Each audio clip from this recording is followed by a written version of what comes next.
Good morning dear student, मैं अविनाश आर्य आज मैं आप लोगों के बीच में आया हूँ एज ए हिस्ट्री मेंटर के रूप में। ठीक है, बात करते हैं हिस्ट्री अर्थात इतिहास। देखिए, हिस्ट्री में मैं पहले क्लियर कर दूं कि जो झारखंड जेपीएससी स्पेसिफिक हिस्ट्री है वो अभिषेक सर ले रहे हैं, वो आप लोगों के मेंटर हैं। ठीक है, झारखंड हिस्ट्री के लिए। और रही बात कॉमन हिस्ट्री जो कि यूपीएससी, ठीक है, और जेपीएससी के कॉमन पोर्शंस हैं, वो दोनों हिस्ट्री के पार्ट्स हैं, वो मुझे लेने हैं। ठीक है, तो थोड़ा मैं आपको पहले वो क्लियर कर दूं कि आप लोगों को कन्फ्यूज़न ना हो इससे कि हिस्ट्री में जो यूपीएससी जेपीएससी कॉमन हिस्ट्री है प्लस यूपीएससी का जो फुल हिस्ट्री है, वो दोनों किसे लेना है? वो दोनों मैं लूँगा। ठीक है, वो दोनों मुझे लेने हैं। और आप लोगों का हिस्ट्री में क्या होता है कि जब आप झारखंड पब्लिक सर्विस कमीशन की तैयारी करते हैं, आप उसके एग्जाम्स की तैयारी करते हैं, ठीक है, तो वहाँ पर एक स्पेसिफिक पार्ट क्या होता है, जैसा कि सिलेबस मेरा जो प्रीवियस वीडियो है और मैंने यूपीएससी और जेपीएससी दोनों का सिलेबस डिस्कशन किया था, तो मैंने आप लोगों को बहुत क्लियर बताया था कि यूपीएससी का एक सिलेबस अलग है, ठीक है, और जेपीएससी में कुछ कॉमन पार्ट्स होते हैं यूपीएससी के, और प्लस जेपीएससी में क्या ऐड हो जाता है? जेपीएससी में ऐड हो जाता है झारखंड हिस्ट्री। क्लियर है? क्या हो जाता है? झारखंड हिस्ट्री, यानी झारखंड की हिस्ट्री, झारखंड का इतिहास। ठीक है, इसका एक अलग सिलेबस हमें जेपीएससी के एग्जाम्स में पढ़ना है। किस एग्जाम में पढ़ना है? तो हमें पढ़ना है JPSC, Jharkhand public service commission, जो अभी की हाल में 1-2 दिनों में शायद आपको इसका नोटिफिकेशन में मिल जाए। ठीक है, और आपके एग्जाम्स मई में प्रीलिम्स शायद इसके हो भी जाए। ठीक है, तो हमारे पास टाइम बहुत कम है, इसलिए स्पेसिफिक बात पर हमारे मेंटर्स आपको बिल्कुल एक करेक्ट नॉलेज देंगे। क्लियर है? तो होता क्या है कि ये जो पार्ट है ये हम कौन पढ़ाएंगे? ये पढ़ाएंगे अभिषेक सर। ठीक है, अभिषेक मिश्रा सर। और इस पार्ट को कौन पढ़ाएंगे? इस पार्ट को पढ़ाएंगे अविनाश सर, यानी कि मैं जो आप लोगों के सामने उपस्थित हूँ, मैं आप लोगों का ये पूरा पार्ट हिस्ट्री का लूँगा और जो झारखंड हिस्ट्री है वो अभिषेक मिश्रा सर लेंगे। और दोनों ही मेंटर्स जब आप लोगों को हिस्ट्री का जो प्रॉपर एक नॉलेज है शेयर करेंगे, तो आप लोगों के लिए ना तो जेपीएससी बहुत हार्ड लगेगा और ना ही यूपीएससी या अदर्स कोई एग्जाम हार्ड लगेंगे, क्योंकि सारा टॉपिक इतने आसानी से और इतने मज़े में कवर होगा कि आप लोगों को बहुत मज़ा आएगा। ठीक है, चलिए मैं इसको रब करता हूँ। बात करते हैं आज इतिहास की, बात करते हैं आज इतिहास की। ठीक है, इतिहास क्या होता है? इतिहास, बहुत लोग जब इतिहास का नाम सुनते हैं तो क्या होता है, उनको नींद आने लगती है क्लास में, यार आज हिस्ट्री का लेक्चर है, बहुत बोरिंग सब्जेक्ट होगा, जबकि हिस्ट्री बहुत इंटरेस्टिंग सब्जेक्ट है। क्या है? कहानी है। इतिहास मतलब बीता हुआ समय, जो आपका समय बीत चुका है। किस परिप्रेक्ष्य में? हमारे भारत देश के परिप्रेक्ष्य में, हमारे भारत देश का जो बीता हुआ समय है, कैसे किसी काल में, कैसे मनुष्यों के परिप्रेक्ष्य में कि हर मनुष्य कैसे पाषाण काल से मनुष्यों का विकास हुआ, कैसे पाषाण काल का उद्भव हुआ और फिर पाषाण काल से धीरे धीरे सभ्यता विकसित होती गई और आज हम इस आधुनिक काल में आज यहाँ आपके सामने क्या है, खड़े होकर लेक्चर दे रहे हैं और आप बैठकर इस लेक्चर को सुन रहे हैं या आप किसी की तैयारी कर रहे हो। तो इस पूरे सभ्यता के बीच में जो बीता हुआ समय है, जो बीती हुई घटनाएं हैं, वही इतिहास है, वही इतिहास है। ठीक है, क्या होता है जब मैं थोड़ी सी बात करता हूँ आगे आने से पहले मैं बात करता हूँ यूपीएससी और जेपीएससी में थोड़े से क्या अंतर होते हैं। ठीक है, एक पैरेलल कॉम्बिनेशन की बात करें। ठीक है, एक पैरेलल कॉम्बिनेशन की बात करते हैं। पहले मैं बात करूँगा आज, उससे पहले मैं जाने से पहले एक चीज़ क्लियर कर दूं कि अभी क्या है, अभी हमारा जो भी सेशंस आ रहा है, ठीक है, वो आपको एक डेमो सेशंस के रूप में दिया जा रहा है, ताकि आप इस बहुत सारे इसमें टॉपिक्स कवर किए जा रहे हैं, जो आप उस हर टॉपिक को देखिए। लेकिन जब हमारा जो रेगुलर सेशन ऑलरेडी शुरू होने वाला है, ठीक है, और चल भी रहा है, तो जब रेगुलर सेशंस के वीडियो अपलोड होंगे, ठीक है, तो रेगुलर सेशंस के क्लास चल रहे हैं और उसके जो वीडियो अपलोड होंगे, यानी हर एक चैप्टर के, चाहे वो इतिहास हो, पॉलिटी हो या इकोनॉमिक्स हो, साइंस हो, हर एक सब्जेक्ट के हर एक चैप्टर्स के, जैसे मान ली आज हिस्ट्री का है तो हिस्ट्री का जब रेगुलर क्लास का वीडियो अपलोड होगा तो आपको वो पर्टिकुलर हर एक चैप्टर में, ठीक है, हर एक टॉपिक्स को बहुत बृहद तौर पर आपको क्या है बताया जाएगा, और साथ में उसके बाद जो आपको हमारा कंटेंट मिलेगा वो अपने आप में पूरा एक कंप्लीट नोट्स होगा, जिसमें आपको काफ़ी कुछ मिलेगा जो आपको एग्जाम्स के लिए बिल्कुल सटीक होगा, चाहे वो पीटी के लिए हो चाहे वो मेंस एग्जाम के लिए। उसमें आपको वो स्किल राइटिंग भी मिलेगी कि आपको एक मेंस एग्जाम्स में कैसे स्किल्स को डेवलप करना है। ये सारी चीज़ें यहाँ सीडिंग सक्सेस में हमारे मेंटर्स आपको प्रोवाइड कराएंगे, ठीक है। तो उसका टेंशन आपको नहीं लेना है। अब हर रेगुलर सेशन में आप जैसे ही जुड़ेंगे आपको सारा कुछ मिलना शुरू हो जाएगा, ठीक है। तो आपको क्या करना है, सीडिंग सक्सेस के साथ जुड़ना है, और जो भी कंटेंट्स और जो भी लेक्चर्स है और जो भी नॉलेज है आपको सिर्फ ग्रैब करना है, और आपको बहुत कुछ यहाँ बताया जाएगा। तो जो टेस्ट सीरीज होगी, ठीक है, चाहे किसी भी सब्जेक्ट का टेस्ट सीरीज हो या किसी भी सब्जेक्ट का पीटी का टेस्ट सीरीज हो या किसी भी सब्जेक्ट का मेंस आपको कैसे लिखना है उसका जो क्वेश्चन पैटर्न होगा या टेस्ट सीरीज हो, वो भी आप लोगों को सीडिंग सक्सेस में प्रोवाइड कराया जाएगा, ठीक है। तो आप अगर सीडिंग सक्सेस के साथ जुड़ जाते हैं तो आपको कंप्लीट अधिकारी बनने से कोई नहीं रोक सकता, बस हमें ज़रूरत है आपके डेडिकेशंस की, ठीक है। आप डेडिकेट होकर पढ़ाई करो। स्मार्ट वर्क कैसे करना है एग्जाम निकालने के लिए वो हम आपको बताएंगे, आपको जो कंटेंट है वो हम प्रोवाइड कराएंगे, ठीक है। चलिए अब आते हैं, मैं थोड़ा कंपेयर करता हूँ। कंपेयर मतलब तुलना।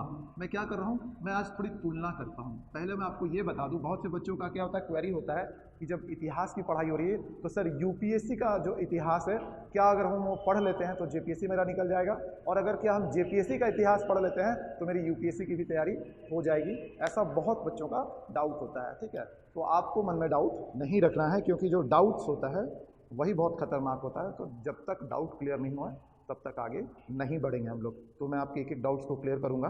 हम शुरू करते हैं पहले कंपैरिजन से, ठीक है। कंपैरिजन क्या है आज, कंपैरिजन है यूपीएससी हिस्ट्री और जेपीएससी हिस्ट्री, ठीक है, जेपीएससी हिस्ट्री। देखिए एक चीज आप समझ लीजिए कि कहीं ना कहीं यूपीएससी जो होता है वो क्या है, फादर है, क्या है, इसको मान लीजिए ये एक पिता है, और जेपीएससी क्या है अगर मान लें तो ये उसका एक बृहद क्या है, चाइल्ड है, मतलब इस पिता का ये बच्चा है। कहने का मतलब बहुत क्लियर हो गया होगा इस बात से कि यूपीएससी का जो सिलेबस होता है हिस्ट्री का वो अपने आप में बहुत बृहद होता है। यानी वो अगर आप यूपीएससी के सिलेबस को पढ़ लेते हैं, ठीक है, यूपीएससी के हिस्ट्री के सिलेबस को पढ़ लेते हैं, उसके पीटी के सिलेबस, उसके मेंस के सिलेबस को कवर कर लेते हैं, तो आपको जेपीएससी करने की ज़रूरत अलग से नहीं पड़ेगी, ठीक है। जेपीएससी का सिलेबस जो है इसी में क्या हो जाएगा, हो जाएगा। बस अंतर कहाँ हो जाता है कि जेपीएससी में आपको क्या पढ़ना पड़ेगा एक्स्ट्रा, फिर झारखंड हिस्ट्री, क्या पढ़ना पड़ेगा, झारखंड हिस्ट्री। क्लियर है। यानी यूपीएससी का जो है, जो हम लोग और पढ़ता क्या है, हम लोग का सिलेबस क्या है, अगर आप गौर से देखिएगा तो हमारा सिलेबस शुरू होता है पाषाण काल से, यानी प्राचीन भारत, प्राचीन कालीन इतिहास, पहला पार्ट। चलिए मैं हिस्ट्री के पहले उसको हिस्ट्री को यहाँ क्लियर कर दूँ कि हिस्ट्री को 3 भागों में वर्गीकृत किया गया है। 3 भागों में वर्गीकृत किया गया है। कौन कौन से भागों में वर्गीकृत किया गया है, तो पहला जो भाग है वो है आपका प्राचीन कालीन इतिहास, आपका प्राचीन कालीन इतिहास। जबकि जो दूसरा भाग है वो है मध्यकालीन इतिहास। अगर हम बात करें इंग्लिश में तो अगर बात करें हम इसमें तो प्राचीन कालीन इतिहास जो है, ठीक है, इसे हम क्या बोलते हैं इंग्लिश में, इसे हम बोलते हैं एनिशिएंट हिस्ट्री। अगर हम बात करें मध्यकालीन इतिहास की तो इसे हम क्या बोलते हैं, इसे हम बोलते हैं, मैं इसको थोड़ा रब कर देता हूं आपको समझाने के लिए, मैं वापस फिर से लिख दूंगा, ठीक है, यहाँ पर।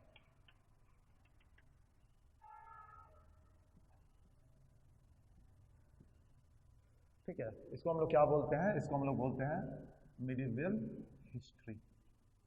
और एक तीसरा जो है, तीसरा है हमारा आधुनिक इतिहास, ठीक है, आधुनिक इतिहास यानी मॉडर्न हिस्ट्री, ठीक है। क्लियर है। इतिहास को सभी जितने भी इतिहासकारों ने, चाहे वो आप राष्ट्रवादी हों या मार्क्सवादी इतिहासकार हों या किसी और विचारधारा के इतिहासकार हों, सभी ने मिलकर हिस्ट्री को 3 भागों में बांटा है। ठीक है, क्या है?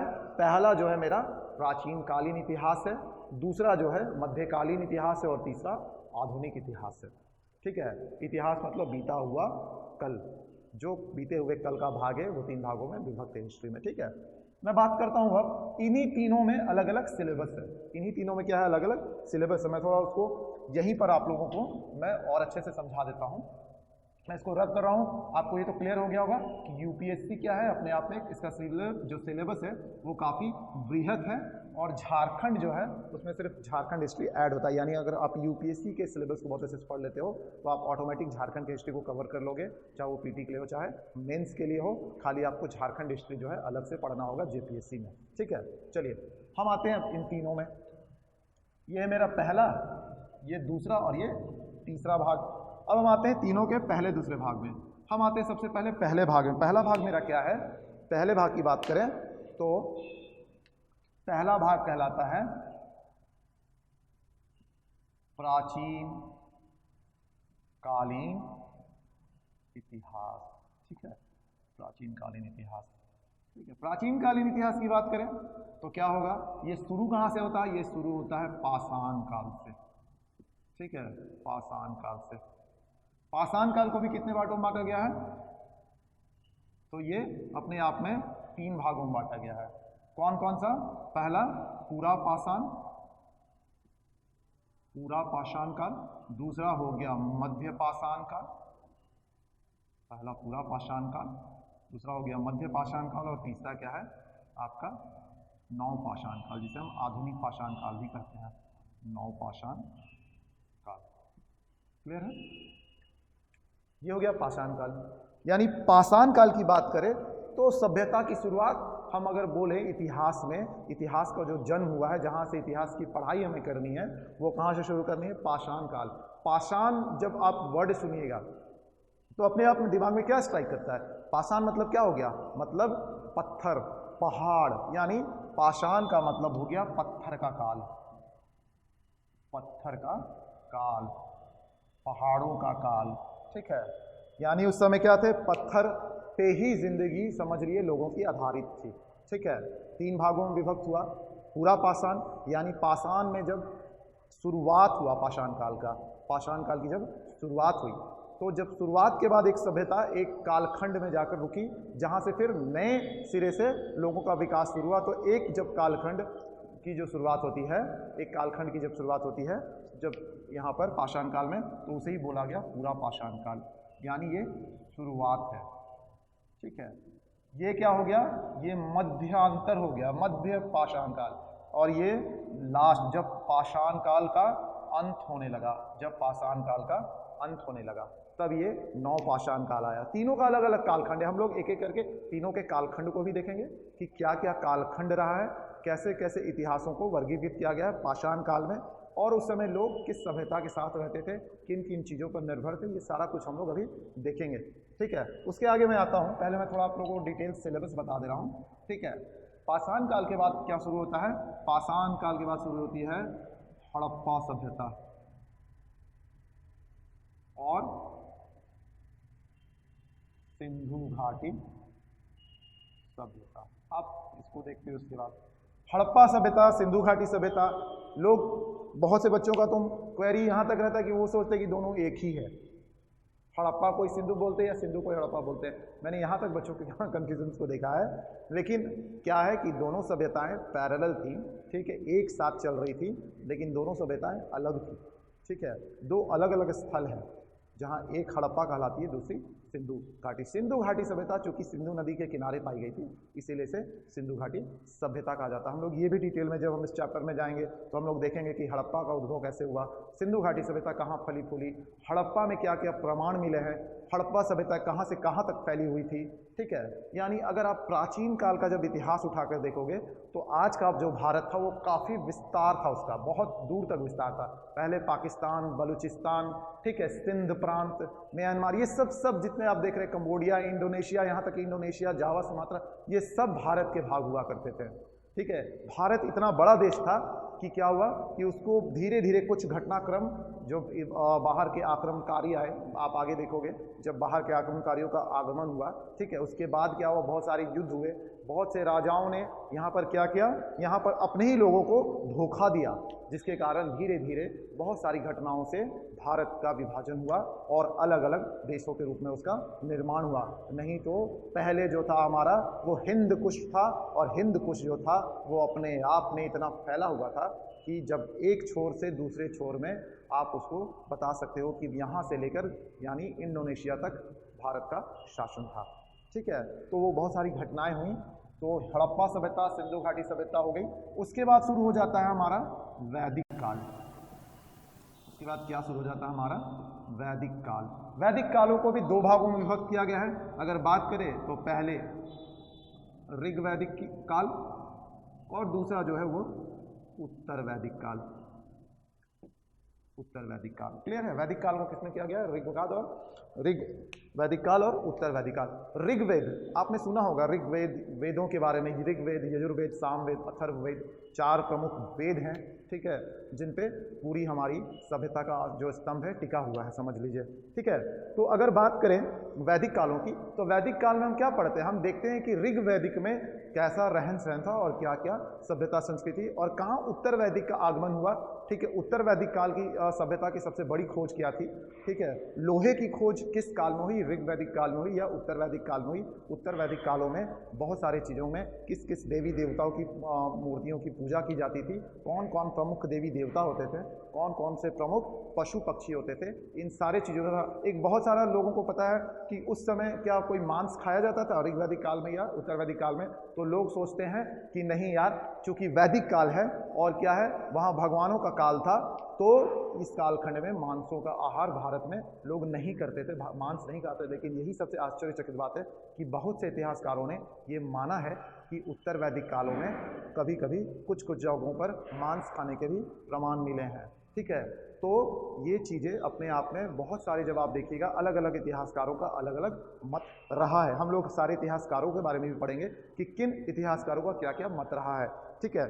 हम लोग आपको जब इतिहास पढ़ाएंगे, जब इतिहास की जब क्लास रेगुलर आप जब सेशन देखोगे तो आपको समझ में आएगा कि हम आपको ये भी कंपैरेटिव बताएंगे कि क्या मार्क्सवादी विचारधारा के इतिहासकार और राष्ट्रवादी विचारधारा के इतिहासकारों का क्या क्या मत रहा है कंपैरेटिव में। और जब आप मेंस का एग्जाम्स का आंसर लिखोगे तो आपसे अगर पूछ दिया जाए कि हड़प्पा सभ्यता को आप अपनी बातों, अपने शब्दों में उसका उल्लेख करें और क्या आप दिए गए इतिहासकारों की विचारधारा की से समानता रखते हैं या आपका तर्क क्या है इनसे अलग है, इसकी व्याख्या करें, तब आपको ये आंसर कैसे लिखना है। एक पैरेलल कंपैरेटिव क्या है, विचारधाराओं को बनाते हुए दोनों का तुलना करते हुए क्या निष्कर्ष निकलेगा, हम ये सारी चीज़ें आपको मेंस के आंसर राइटिंग में बताएंगे, ताकि जब आप यूपीएससी का एग्जाम दो तो आपका जो पेपर हो बिल्कुल मस्त लगे, जो पेपर आपके काट रहे हों, ठीक है, उनको लगे कि आपके पास एक डेप्थ नॉलेज है अपने सब्जेक्ट में। चलिए आते हैं वापस, ठीक है। ये तो मेरा ऋग्वैदिक काल हो गया। फिर शुरू हो जाता है आपका यहाँ पर महाजनपद काल।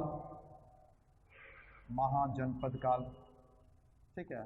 यहाँ पर और क्या है, अगर आप बात करेंगे तो एक जुड़ जाता है सिंधु घाटी सभ्यता के साथ, अगर आप बोलिएगा तो इसके बाद क्या आ जाता है, इसके बाद अगर आ जाता है तो ताम्रकालीन और कांस्य युग, ये भी बहुत इंपॉर्टेंट है, ठीक है। कांस्य युगीन सभ्यता ये भी पढ़ेंगे हड़प्पा के बाद हमें, क्लियर है।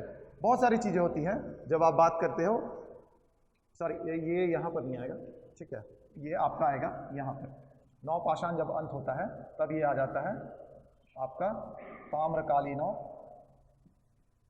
कांस्य युगीन, ठीक है। तो यहाँ पर ये आपका इसकी सभ्यता आ जाएगी, ये बहुत इंपॉर्टेंट है।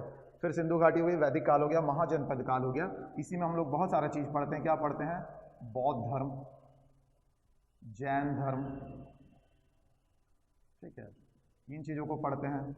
चलिए फिर उसके बाद शुरू हो जाता है, बहुत इंपॉर्टेंट काल हो जाता है कि बौद्ध धर्म। अगर महाजनपद काल की बात करें तो इतिहास में बहुत लोगों को नहीं पता होगा कि कितने महाजनपद थे, ठीक है। महाजनपद किन्हें बोला जाता है, कितने महाजनपद थे, अगर वास्तविक इतिहासकारों के अगर समूल उल्लेख को उठाएं तो ये बताया गया है कि महाजनपद जो है वो टोटल 16 थे। ठीक है, इन 16 महाजनपदों में भी कौन कौन से सबसे इंपॉर्टेंट महाजनपद थे और किस महाजनपद का एक वर्चस्व कायम हुआ इतिहासकारों के अनुसार, तो आगे आप देखिएगा कि इसके आगे शुरू हो जाता है मगध डेंसिटी, मगध साम्राज्य।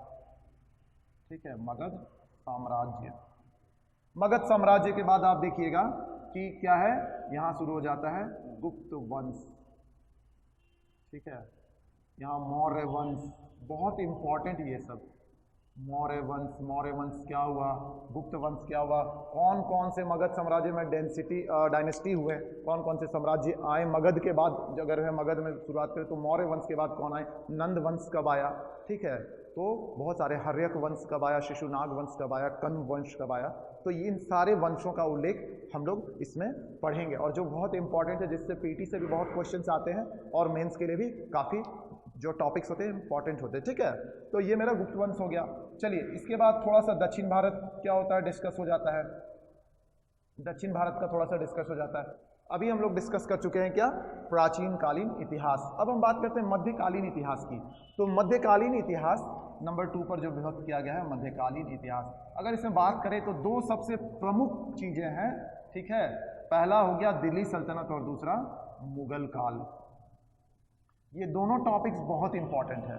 इसके बीच में थोड़ा सा क्या घुसता है, दक्षिण भारत का शासन, जैसे चोल चालुक्य, इनका क्या शासन है, और भी बहुत सारे दक्षिण भारत के हैं। ठीक है, उनका क्या शासन है, काल रहा है, और कौन कौन से राजा हुए, कैसे वहाँ पर दक्षिण भारत में कौन कौन सी शैली विकसित हुई, दक्षिण भारत में कैसे द्रविड़ शैली विकसित हुई, कैसे बाकी शैलियाँ विकसित हुई। ठीक है, तो बहुत सारी चीज़ें, नागरी शैली कैसे वहाँ पर हुई, मंदिरों में कौन सी शैली पाई जाती थी पहले, अलग अलग जगहों पर अलग अलग शैली मिलती है। तो बहुत सारी चीज़ों को दक्षिण भारत में हम लोग पढ़ते हैं। ठीक है, श्रीलंका के साथ दक्षिण भारत का जो व्यापार था वो कैसा था, बाकी दक्षिण भारत से सटे हुए जो पड़ोसी देश थे उनके साथ उनका संबंध कैसा था। ठीक है, चोल के प्रमुख क्या हो गए, चालुक्य के प्रमुख क्या हो गए, कैसे चोलों में जो ग्रामीण व्यवस्था थी वो अपने आप में बहुत इंपॉर्टेंट रही है, वहाँ की शासन पद्धति, उससे भी बहुत क्वेश्चन पूछे जाते हैं। अभी हाल में यूपीएससी में क्वेश्चन पूछ दिया गया था कि इनमें से निम्नलिखित में से किस शासन वंश में जो ग्रामीण व्यवस्था बनाई गई थी वो एक क्या थी, उन्नत ग्रामीण व्यवस्था का स्वरूप रही है। ठीक है, तो उसका आंसर था चोल वंश। उसका आंसर था चोल वंश। चोल वंश में इस व्यवस्था को दर्शाया गया है। यानी जब आप इन चैप्टर्स को पढ़ेंगे तो आपको अपने आप में एक कंटेंट्स जो है वो आपका ऑब्जेक्टिव्स के लिए खुद ही तैयार हो जाएगा, जो मेंटर्स यानी हिस्ट्री के मेंटर में मैं आपको ये प्रोवाइड कराऊंगा। ठीक है, बात करते हैं मुगल काल। तो दिल्ली सल्तनत और मुगल काल इतना इंपॉर्टेंट है कि इससे बहुत सारे क्वेश्चन आते हैं। ठीक है, दिल्ली सल्तनत और मुगल काल अपने आप में इतना इंपॉर्टेंट है कि इससे बहुत सारे क्वेश्चंस आते हैं, ऑब्जेक्टिव के लिए भी और सब्जेक्टिव के लिए भी। यानी मध्यकालीन इतिहास भी बहुत इंपॉर्टेंट है। यानी यहाँ से जो डिवाइड हुआ वो मध्यकालीन इतिहास हो गया। और फिर बात करते हैं तीसरे नंबर पर, तो तीसरे नंबर पर हो जाता है आधुनिक काल। ठीक है, आधुनिक काल की बात करें तो आधुनिक काल में क्या है, आधुनिक काल में जब अंग्रेजों का आगमन भारत में हुआ। ठीक है, अंग्रेजों का आगमन भारत में हुआ।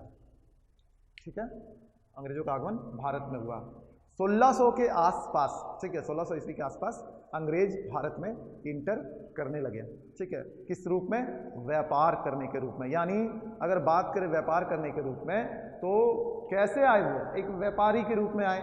ठीक है, पहले और यहाँ के राजाओं से उन्होंने अनुमति मांगी कि भैया यहाँ के जो राजा हैं हमको आप क्या करने दीजिए, व्यापार करने दीजिए। लेकिन उनकी नीयत सिर्फ व्यापार की नहीं थी, उनकी नीयत व्यापार की नहीं थी। उन्होंने यहाँ के राजाओं में मतभेद देखा, यहाँ के लोगों को बहुत सारे जगहों पे उन्होंने क्या की, पहले फैक्ट्री डाली, उन फैक्ट्री के बहाने और उनकी सुरक्षा के बहाने अपने किले बनवाए, और उन किले में वहीं सुरक्षा के बहाने क्या किए, उन्होंने अंग्रेज सैनिकों की तैनाती करवाई और धीरे धीरे यहाँ के लोकल्स राजाओं को उन्होंने हराना शुरू किया।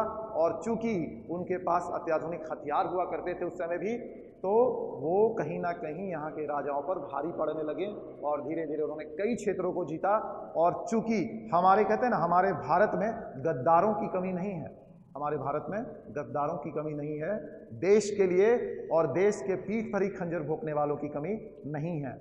आप नॉर्मल अगर लाइफ में देख लीजिएगा तो हर एक दूसरा आदमी जो आपके अगल बगल है ठीक है, उसमें मोस्ट लोग, जो बहुत सारे लोग होते हैं, वो क्या करते हैं, आपका भला नहीं चाहते, वो चाहते किसी तरह ये क्या हो जाए, डैमेज हो जाए उनकी किसी। आजकल क्या है ना, लोगों को अपनी तकलीफ से तकलीफ नहीं है, कोई दूसरा खुश कितना है उससे ज़्यादा तकलीफ है। यही तकलीफ शुरू से हमारे भारत में रही है, यानी पड़ोसी राज्य क्या करते थे कि अपनी तकलीफ नहीं देखते थे, लेकिन चूंकि पड़ोसी राज्य कितना फल फूल रहा है उसको देखकर वो ज़्यादा तकलीफ में रहते थे, वो शक्तिशाली क्यों बन रहा है, इसलिए उन्होंने क्या किया, बहुत से राजाओं ने यहाँ पर बहुत से राजाओं को धोखा दिया और इसका फ़ायदा अंग्रेज़ों को मिला, जिसकी वजह से अंग्रेज़ों ने अपनी सल्तनत क्या की, आधुनिक काल में कायम की। यानी अंग्रेज़ों का आगमन और पूरा अंग्रेज़ों का शासन, अंग्रेजों का शासन काल और भारतीय बाकुरों के भारतीय बाकुरों की वीर गाथा, चाहे वो सत्याग्रह के द्वारा हो या फिर उग्र रूप में भगत सिंह जैसे आंदोलनकारियों के द्वारा हो, दोनों की लड़ाइयों की व्याख्या जो है हमारी भारतीय स्वतंत्रता की जो पृष्ठपटी है, जो पटकथा है, वो लिखी गई, यानी भारतीय स्वतंत्रता संग्राम। ठीक है, गांधी जी का आंदोलन, ठीक है, भारत की स्वतंत्रता, भारत की स्वतंत्रता टिल 1947 तक, यानी समझ लो जब 1600 से इंटर हुए अंग्रेज, और कहाँ 1600 से लेकर अगर बात करें तो आधुनिक काल कहाँ तक चला गया, 1947 तक। अब अगर बात करें आधुनिक काल की, तो लोग क्या करते हैं कि आधुनिक काल में बहुत से लोगों को पता ही नहीं रहता आधुनिक काल में कि आधुनिक काल को भी दो भागों में बांटा गया है, आधुनिक काल को भी दो भागों में विभक्त किया गया है। ठीक है, चलिए, तो अभी तक हमने आधुनिक काल देखा। बात कर रहे थे आधुनिक काल की, मैं इसको थोड़ा रब कर दूं, उससे पहले एक बार शॉर्ट समरी दे दूं। ये मेरा था इतिहास, 3 कालों में विभक्त हुआ, क्या है, प्राचीन कालीन, मध्यकालीन और आधुनिक कालीन। प्राचीन काल का सिलेबस ये रहा, मध्यकाल में भी मैंने आपको बता दिया कि दिल्ली सल्तनत और मुगल काल तक दक्षिण भारत के कुछ राज्य थे। आधुनिक काल में अंग्रेजों के आगमन से लेकर 1947 तक, जब तक भारत आज़ाद नहीं हो जाता है तब तक की परिकाठा हम लोग आधुनिक काल में पढ़ते हैं। मैं वही बात कर रहा था कि अगर बात करें आधुनिक काल की, बात करें आधुनिक काल की, तो बहुत से लोगों को यही नहीं पता होता कि आधुनिक काल को भी जो है अगर बात कर लें तो 2 भागों में विभक्त किया गया है। कितने भागों में विभक्त किया गया है? 2 भागों में विभक्त किया गया है। ठीक है, 2 भागों में विभक्त किया गया। आज क्लास किसकी है? हिस्ट्री की है। और हम लोग अभी क्या पढ़ रहे हैं? हम लोग पढ़ रहे हैं आधुनिक काल के बारे में। तो आधुनिक काल की बात करते हैं। बहुत से लोगों को पता है कि आधुनिक काल 1600 से अगर शुरू होता है, 1947 पूरा आधुनिक काल है। लेकिन इसका कालखंड अगर मैं अपने विचारों में कहूँ तो ये 2 भागों में विभक्त है। ठीक है, 2 भागों में विभक्त कैसे है? तो आप जब देखिएगा 1600 में ये आए, ठीक है, और धीरे धीरे उन्होंने भारत पे आधिपत्य कर लिया। जब इनका आधिपत्य यहाँ पर कायम हो गया, जब इनका आधिपत्य यहाँ पर कायम हो गया, ठीक है, तब इनसे लेकर आधिपत्य जब इनका कायम हुआ, तब से लेकर 1857 के विद्रोह तक क्या था, और 1857 के विद्रोह से 1947 तक, जब तक भारत हमारा देश आज़ाद नहीं हो गया, तब तक क्या हुआ घटनाक्रम, ये समझिए। देखिए यहाँ पर क्या हुआ, अंग्रेजों का आधिपत्य कायम हो गया, ठीक है। तब क्या होता है कि यहाँ पर जो व्यापार करने वाली कंपनी आई थी, वो कौन आई थी? वो एक कंपनी आई थी, एक व्यापारिक कंपनी थी। वो अंग्रेज में क्या थे? ईस्ट इंडिया कंपनी उसका नाम था। क्या नाम था उसका? उसका नाम था, उस व्यापारिक कंपनी का नाम था, व्यापारिक कंपनी जो अंग्रेजों द्वारा आई थी उसका नाम था ईस्ट इंडिया कंपनी। इसने यहाँ पर व्यापार की अनुमति इसी ने मांगी थी, ठीक है, इसी ने भारत में व्यापार की अनुमति मांगी। ईस्ट इंडिया कंपनी ने, जो ये अंग्रेज आए थे ब्रिटेन से, एक कंपनी बनाकर आए थे कि हमें चलना है भारत में व्यापार करने, और यहाँ पर इन्होंने लोकल राजाओं से अनुमति मांगी। और धीरे धीरे यही ईस्ट इंडिया कंपनी ने क्या किया? किले बनवाए क्यों? क्योंकि ये इनका कहना था कि हमारे जो लोग यहाँ पर रहते हैं उनकी सुरक्षा के लिए हम किले बनवा रहे हैं। फिर इन्होंने ही ये कहा कि हम यहाँ पर अंग्रेज सैनिकों को रखेंगे अपनी सुरक्षा के लिए, आप पर आक्रमण नहीं करेंगे। लेकिन इनके दिमाग में कुछ और चल रहा था। इन्होंने पूरी यहाँ की जो ज्योग्राफी थी इसको पढ़ ली थी कि भैया यहाँ पर क्या है, यहाँ के लोगों में आपस में फूट है और पैसे देकर हम इनमें फूट डालो, शासन करो की नीति कर सकते हैं, लालच देकर हम आराम से भारत पर आधिपत्य जमा सकते हैं। चलिए यहाँ पर था। अब ईस्ट इंडिया कंपनी ने क्या किया, धीरे धीरे यहाँ पर आधिपत्य कर लिया। ठीक है, तो भारत पर शासन किसका हुआ? ईस्ट इंडिया कंपनी का हुआ। यही शासन कर रही थी और ये अपनी रिपोर्ट किसको देती थी? ब्रिटेन की महारानी को। ये किसको देती थी? ब्रिटेन की महारानी को, ब्रिटेन की महारानी को। ठीक है, यानी ब्रिटेन की महारानी उस समय, और अभी भी आप अगर अप टू डेट नहीं है तो आप देखिएगा, यूके मतलब यूनाइटेड किंगडम जो ब्रिटेन है, ठीक है, जो इंग्लैंड है, वहाँ पर जो सर्वे सर्वा जो पोस्ट होता है, जो सबसे ऊपर का जो इंसान होता है वहाँ पर, वो होते हैं वहाँ की महाराज या महारानी। तो अभी वहाँ ब्रिटेन में कौन है? ब्रिटेन की महारानी रही है शुरू से ही। ठीक है, तो ब्रिटेन की जो महारानी है, ब्रिटेन की जो महारानी है, वही उस समय भी वहाँ पर सर्वे सर्वा थी। ठीक है, ब्रिटेन की जो महारानी थी उसी के अंडर में ये ईस्ट इंडिया कंपनी काम करती थी, उसी के अंडर में ये ईस्ट इंडिया कंपनी काम करती थी। यानी भारत पे शासन ईस्ट इंडिया कंपनी का होता था, लेकिन ये अपनी रिपोर्ट किसको भेजती थी? परमिशन किससे लेती थी? ये परमिशन लेती थी ब्रिटेन की महारानी से। ठीक है, समझ में आ रहा है? लेकिन 1857, आपने मूवी देखी होगी मंगल पांडे, अगर आपने नहीं देखी तो आप जाकर देख सकते हो कि 1857 में एक विद्रोह हुआ। ठीक है, जिसे हम क्या कहते हैं? जिसे हम कहते हैं सिपाही विद्रोह। जिसे हम क्या कहते हैं? सिपाही विद्रोह। कारतूस के रूप में गाय या सूअर की चर्बी का इस्तेमाल होता था, जिससे ना तो हिंदू और ना ही मुस्लिम जो सैनिक थे भारत में, जो ईस्ट इंडिया कंपनी के अंदर, वो खुश थे, क्योंकि उनके धार्मिक भावनाओं को आहत किया जा रहा था। इसी को देखते हुए उन्होंने एक विद्रोह किया, और ये विद्रोह इतना जबरदस्त था कि यहाँ पर पूरी की पूरी सत्ता जो थी, जो ब्रिटिश सत्ता यहाँ पर कायम थी ईस्ट इंडिया कंपनी की, वो पूरी तरह से डगमगा गई। उन्हें लगा कि मेरा अब जो सत्ता वो चला जाएगा और हमारी सत्ता उखाड़ दी जाएगी यहाँ से।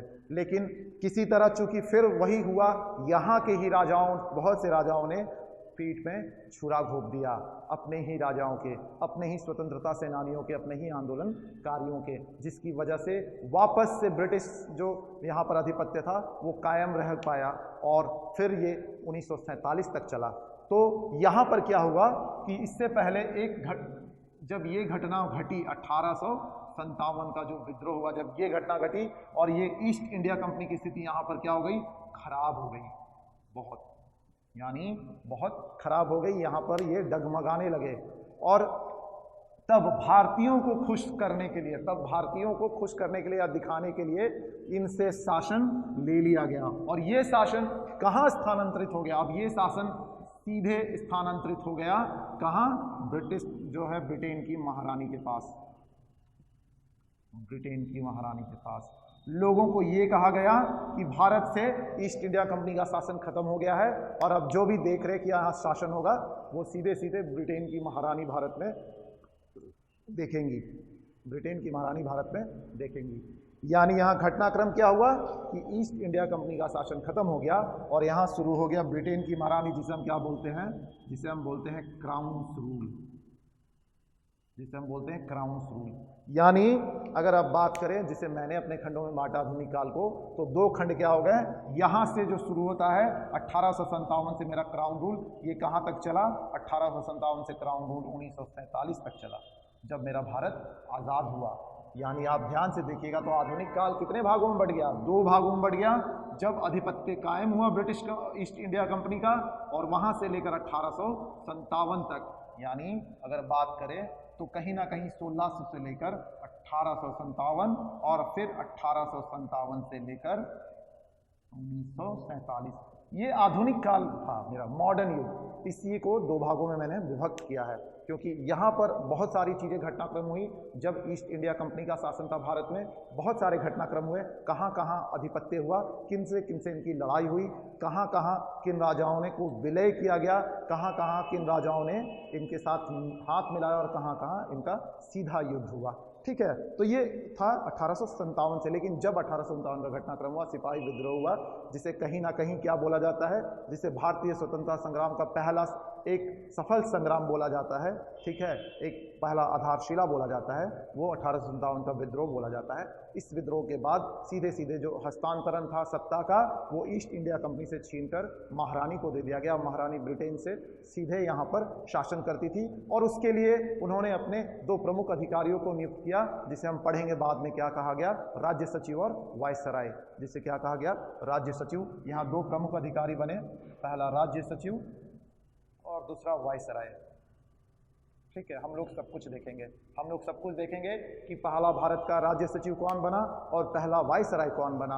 अगर प्रीवियस की बातों में जाकर देखेंगे तो बंगाल का गवर्नर, यानी अगर इस ईस्ट इंडिया कंपनी के शासन में, तो बहुत सारे क्वेश्चन इसमें भी ऑब्जेक्टिव्स आपने सुने होंगे कि बंगाल का पहला गवर्नर जनरल कौन था, भारत का पहला गवर्नर जनरल कौन था, कब बंगाल का विलय बाकी चीज़ों में किया गया, या कलकत्ता चेन्नई और मुंबई प्रेसिडेंसी का विलय बंगाल में कब किया गया, कब कब कौन सी घटनाक्रम हुई, ये सारे चीज़ हम लोग आधुनिक के 2 भागों में देखेंगे। तो ये था मेरा इतिहास का एक क्या है आपका सिलेबस का डिस्कशन। क्या हुआ कि 3 कालों को मैंने आपको बता दिया कि इन 3 कालों को हम लोग को पढ़ना है। हम लोग इस सिलेबस को तो देखेंगे, सिलेबस में जितने टॉपिक्स हम लोग हर कुछ को देखेंगे, ठीक है, लेकिन हम लोग साथ में क्या देखेंगे, क्योंकि हम लोग को भाई नॉलेज तो लेना है, ठीक है, लेकिन अल्टीमेट हमारा गोल क्या है, अल्टीमेट गोल है कि हमें एग्जाम्स क्रैक करने हैं, हमें यूपीएससी निकालना है। अगर 2021 मेरा टारगेट है यूपीएससी, तो हमें 2021 यूपीएससी निकालना है। अगर जेपीएससी 2021 मेरा टारगेट है, तो मुझे जेपीएससी 2021 निकालना है और अपने आप को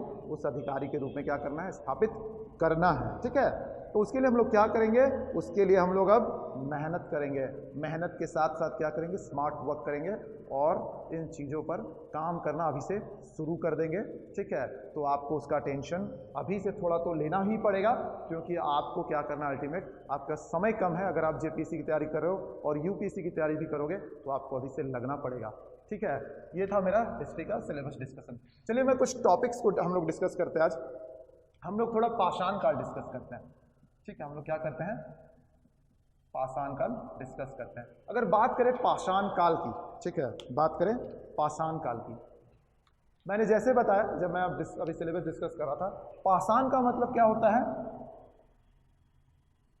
पाषाण का मतलब होता है पत्थर, ठीक है, चट्टान। पाषाण का मतलब क्या हो गया, पत्थर, चट्टान, ठीक है। यानी क्या हो गया, यानी ये काल है पत्थरों का, ये काल है चट्टानों का, ये काल है पत्थरों का, ये काल है चट्टानों का। पाषाण काल की अगर बात करी जाए तो पाषाण काल में क्या था कि जब मानव सभ्यता का विकास शुरू हुआ, यानी हम लोग तो सीधे कहा जाता है कि हम लोग सीधे तो इंसान नहीं बने, पहले हम लोग क्या थे, वानर कपी के रूप में हमारा जो था वो डेवलपमेंट शुरू हुआ था, ठीक है। जब इंसान यहाँ पर आया वानर कपी के रूप में, उस समय क्या था, वो जैसे तैसे रहता था, कपड़ा नहीं पहनता था, बिल्कुल क्या बिना कपड़ा के रहता था, जंगल में जैसे तैसे घूमता था, पहाड़ों पत्थरों में पानी पी लेता था, जंगलों में क्या करता था, जो कंदमूल मिलते थे, मतलब बिल्कुल कबीलों की तरह वो जिंदगी अपना व्यतीत करता था। उनको ये भी नहीं पता होता था उस समय कि हमारा जो घर है वो घर कैसे होगा, वो कंदराओं में रहता था।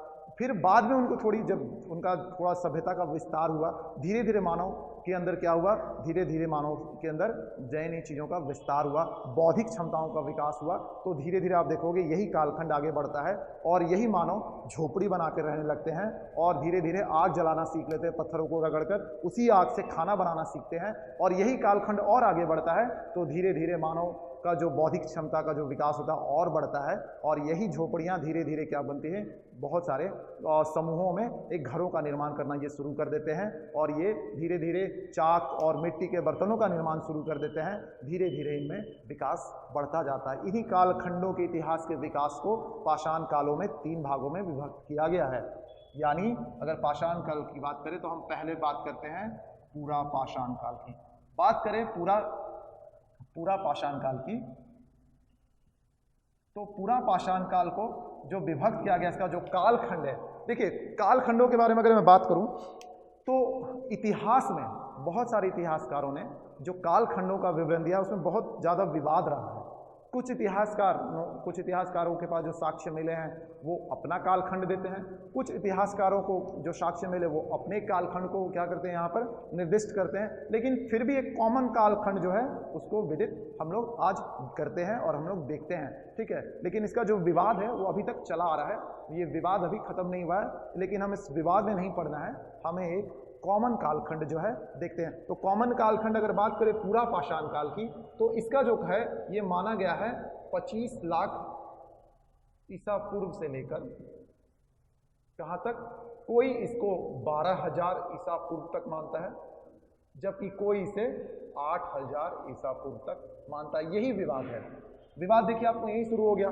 25 लाख से कुछ इतिहासकार हैं जो क्या मानते हैं 12,000 ईसा पूर्व तक, जबकि कुछ इतिहासकार 8,000 ईसा पूर्व तक इसका कालखंड मानते हैं, ठीक है। और बोला जाता है कि ये जो पूरा पाषाण काल है ये पाषाण काल में सबसे लंबी अवधि रही है, पाषाण काल में सबसे लंबी अवधि रही है। इसकी अगर अवधि की बात करें तो ये अपने आप में लगभग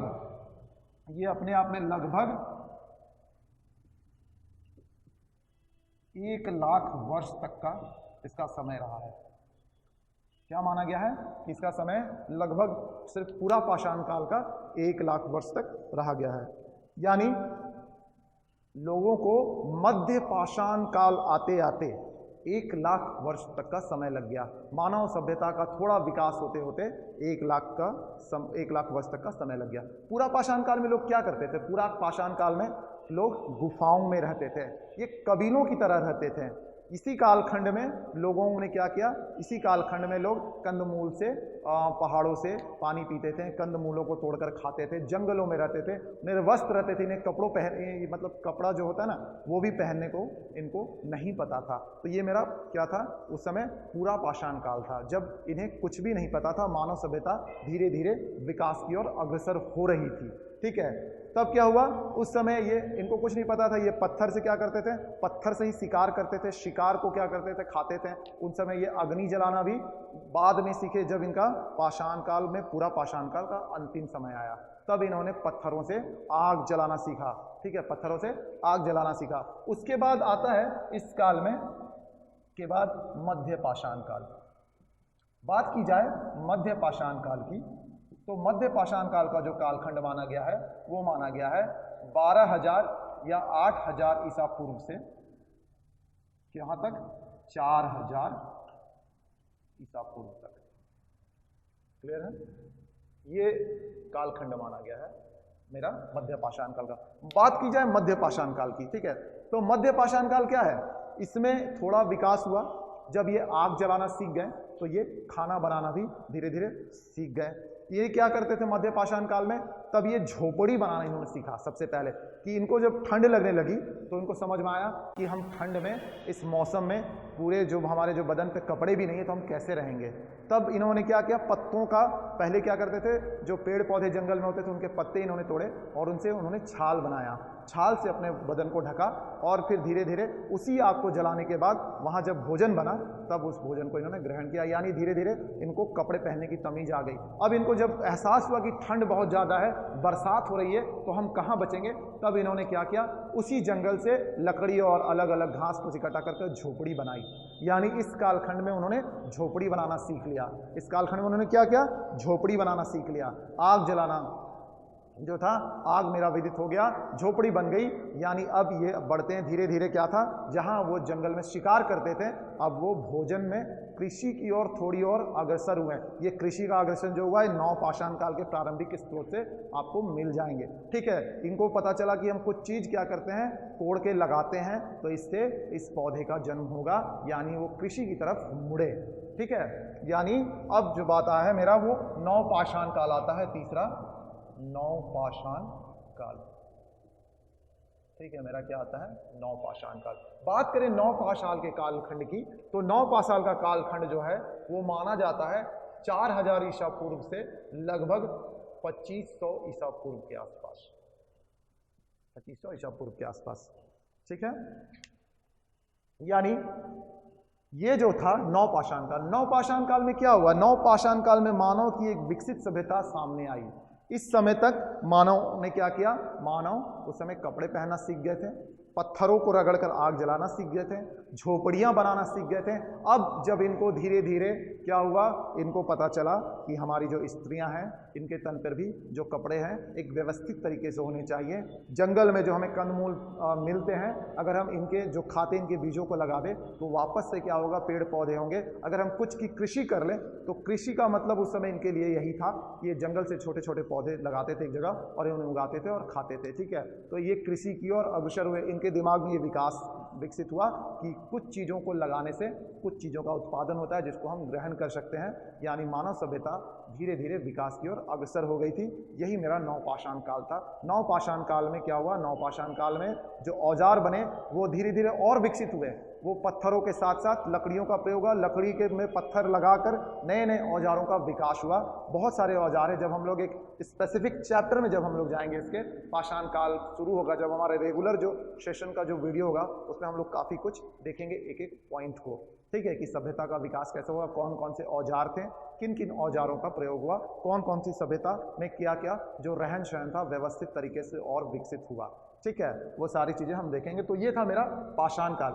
चलिए मैं इसके बाद जो पाषाण काल के बाद थोड़ा सा और डिस्कशन कर लेता हूँ, जो मैं इसको रद्द कर देता हूँ अभी।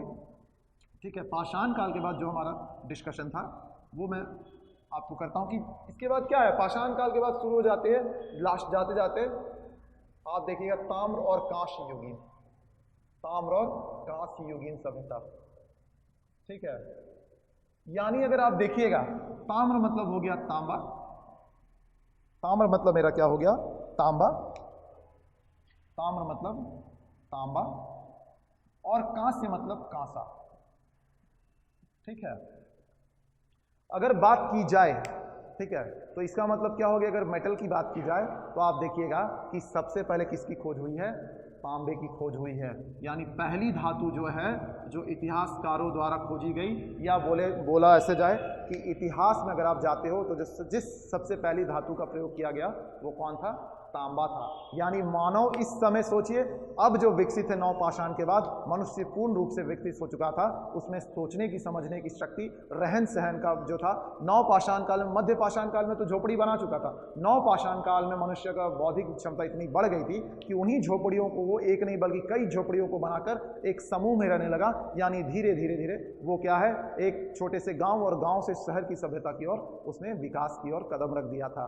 यानी इस काल के आते आते, यानी ताम्रपाषाण में आते आते मनुष्य एक गांव और शहरी विकास की सभ्यता की ओर अग्रसर हो चुका था।